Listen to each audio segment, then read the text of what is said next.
I'm Sketchy Duval, and today I want to talk about inspiration. So I want to talk about this because I'm an artist, obviously, and I have a lot of artist friends and friends who have like creative hobbies and stuff, and so this topic comes up quite a bit, talking about inspiration. So I've done a lot of thinking about this, especially as I've gotten older, creating art like my whole life.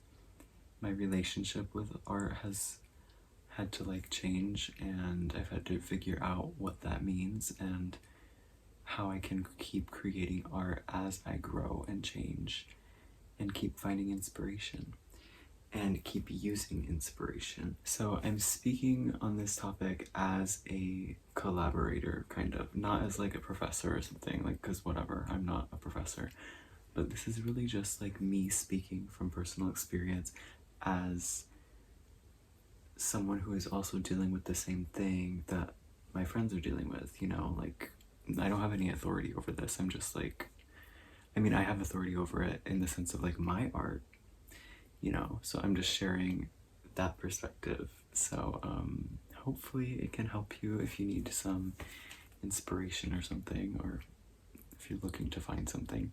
So I wrote a few notes on my iPad, and I'm just gonna kind of talk through these points that I wrote down, that I jotted down in my notes app. So first, start somewhere. What I mean by this is just start. Like, if you have an idea that like, oh, maybe I want to try drawing, maybe I want to try crocheting, maybe I want to try making slime, I don't know, like, just do it. That's a start. That's already, you're building a bridge internally, like a neurological bridge in your creative brain. That's really what you want to do. I know they say everything is like a muscle, but like it really is. You have to work it, and like the more you work it, the more you will find access to it, and the more times you come to that bridge and try to cross that bridge, maybe the farther you'll get. Or maybe eventually you can turn the bridge from wood to stone, and then from stone to like titanium or something. I don't know. It's just start somewhere and start small. It doesn't have to be anything major, but just start with something to allow yourself, like your body and your mind, to access that part of you. You have to build towards that. And you can't build towards something without starting somewhere. So start somewhere and then do it a lot. So try drawing, try journaling, try scrapbooking, try just some creative outlet that you enjoy. Try a lot of different things, find what you enjoy, and then do it a lot. Keep doing it. Keep doing it as much as you enjoy it. Just keep doing it. And you'll find it easier and easier to access that part of yourself. It's like opening a chakra or something, you know, it's like mental artistic chiropractics. You're cracking your brain open. The next point is very important.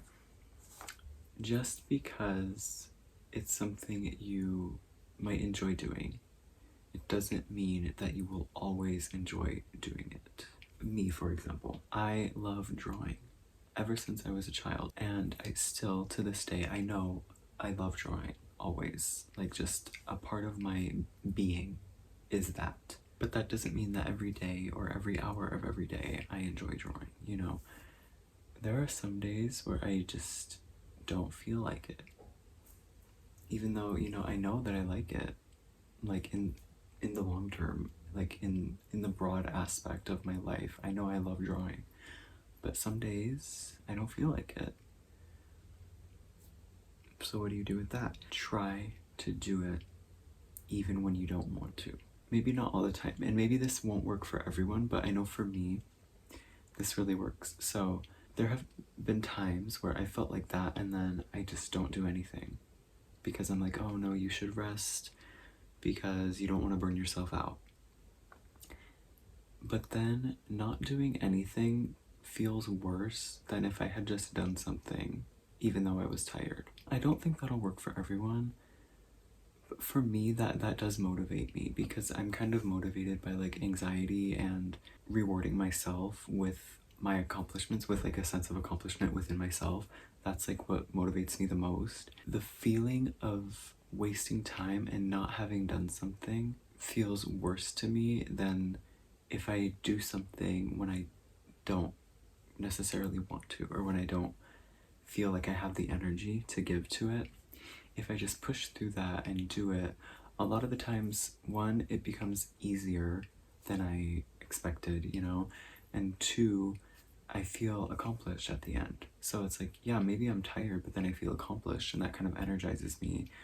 Or even if it doesn't energize me, it's just like something that I can be like, okay, I did that today, and I'm proud of that. Even if I don't share it with anyone, you know, it's just like, I did that, and I feel good about it. So that kind of leads me into this next point. You owe it to yourself to work on things that you want to do as much as you do things that you have to do but don't want to do. We all go to work and have responsibilities and whatever that we don't want to do, but we have to do them because that's like how the world is set up, and we can't like do anything about it, unfortunately. That's what we have to do. So then, if you somehow find that energy within yourself to give to things that you do not want to do but have to do, then you owe it to yourself to take energy, find energy within yourself to give to things that you do want to do. You know, like, why not? Why not spend your free time doing what you want to do? We need rest and relaxation, and we need to decompress. I'm not saying to never like have decompression time or whatever, but don't let that become your routine, because then you'll look back and realize all the time you wasted that you could have done something. Why not instead actually do something, and then you can be like, okay, I did that. If you want that time to just not do anything, give yourself that time, but make sure you also give yourself time to work on something that you feel accomplished with, you feel proud of. And again, I'm not saying to constantly work yourself. I'm not saying to like work yourself to the point of burnout. That's not what it is. It's really just like about finding the motivation to work on something. That's what this is. But with that, you need to have various hobbies, I think. Have some different things you can put your energy towards so that you don't get burned out of any one thing. But make sure that they're all something that fulfills you. If you can, make sure there's something that are kind of like interrelated. For example, I love any creative hobby is perfect for me. So I love drawing, but then sometimes I don't want to draw, so I have my shirts that I like making, like painting on my shirts. I also have journaling. I also have making videos. And all of those things are separate. They're separate acts, but they're all contained within my creative bubble. Anything that I can do to do that and to work towards that is what I need to do. That's how I feel. It doesn't need to be that extreme for you. It can just be like a hobby. It can just be you wanting to explore your creative self. So I just like having different ways that I can express that through drawing, through painting, through videos, through journaling, just something to keep that part of me active, flexing that muscle. And you know, one thing can inspire another, and then you just keep going, and you can end up in your creative whirlwind, creative vortex, and that's great. So just make sure that you have a few different things you can do, but they're all important to you in some way. They all fulfill you in some way, even if it's a small way. And it doesn't have to be anything major, like literally journaling. Like just write, today I did this, today I did this. You don't have to write about your feelings. You don't have to write about anything deep, nothing philosophical. You can literally just write what you did today, what you saw, maybe what you ate for lunch, and just keeping in tune with yourself, helping center yourself. That's important for me in my creativity. If I feel grounded and centered, then I can like safely explore out into the bounds of my creative frontier, whatever. You don't want to be like untethered, floating off into nothingness, you know? That's scary. Anyway, from that, you want to create enough things. You can just keep creating so you have things to pull from. not everything has to be good. Not everything will be good. But the point is not for everything to be good. The point is that you are doing something good for your brain and good for your soul. Okay? Good for your heart, most of all. Don't think about what it's going to be before you even start. Just start, see what it becomes, and just do that. Keep doing it, and you'll see what you like, what feels good, what you don't like, what doesn't feel good, and you can pull from those things, and it'll inspire you in different ways to keep going and have more input and more output. And I think a really important part of this, understanding that the fact that you want to do something is inspiration itself. Inspiration is not having an idea. It's not having an image in your mind of a painting you want to make or something. Inspiration is not having a fully formed thought and a fully formed project laid out in your head. Inspiration is just the fact that you recognize you want to do something. That's the inspiration. You really don't need anything more to start. Start from the fact that you want to start.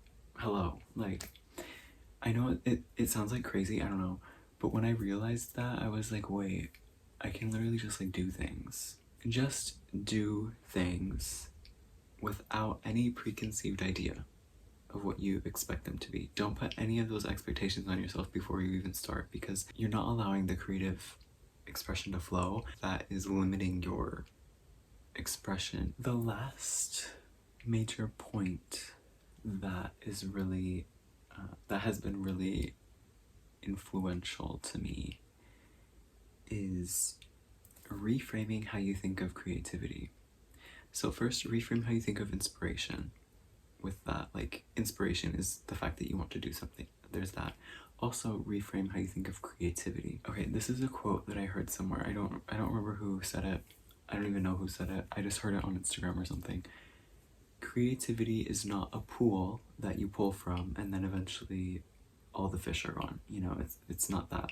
Creativity is a flowing river throughout your life. You know, you have many ideas coming in and going out as you age, as you change, as you grow. I had to like discover that. I had to realize that and work with that, because I noticed my relationship with art changing, especially in these past few years. I was kind of like, oh my god, like, this is what happens. This is why all those artists are cool when they're young and then they become lame when they're older, and it's happening to me. I was like everything's over. That's it. Like, I pulled all my good ideas. Anything I do now is gonna be like lame and contrived. But no, that's really not the case at all, because I'm still a person. I'm still the person I was when I had those ideas. But now I'm like an older, more mature, more well-rounded, hopefully, person with more experiences to pull from. I think when you're a kid, when you're very young, there are no limits in your head most of the time, you know? So that's why the creativity just flows so easily. And then as you get older, it kind of gets like beaten out of you. And maybe not beaten, but you kind of just like learn that that's not how life works. That's not how the world works. The world does not revolve around that kind of thinking. So you kind of close off that part of yourself, I think. But I think it's important to keep in touch with that. I think you have to learn to like kind of reclaim that part of yourself, learn from that child, and continue to let that kind of flow through you. Let the river flow, let the inspiration come and go, pull from it when you can, and that's it. That's it. Like, it's so easy. It's something I think you have to just keep track of. You have to be mindful of it, I think, throughout your life, if that's important to you. And I just think it's important that we don't let ourselves become untethered from ourselves. And for me, the way to do that is by being creative, by making art. That's how I remain tethered, hopefully. Is it working? I don't know. So those were all my points that I wanted to talk about with creativity and inspiration. Hopefully you could gain some kind of inspiration or some advice or something from this. I'm not sure if I was very clear with my explanations, but I think like the essence of what I was saying is there, and you can like pull from it what resonates with you, you know? Thank you for listening, thank you for watching, and until next time, goodbye.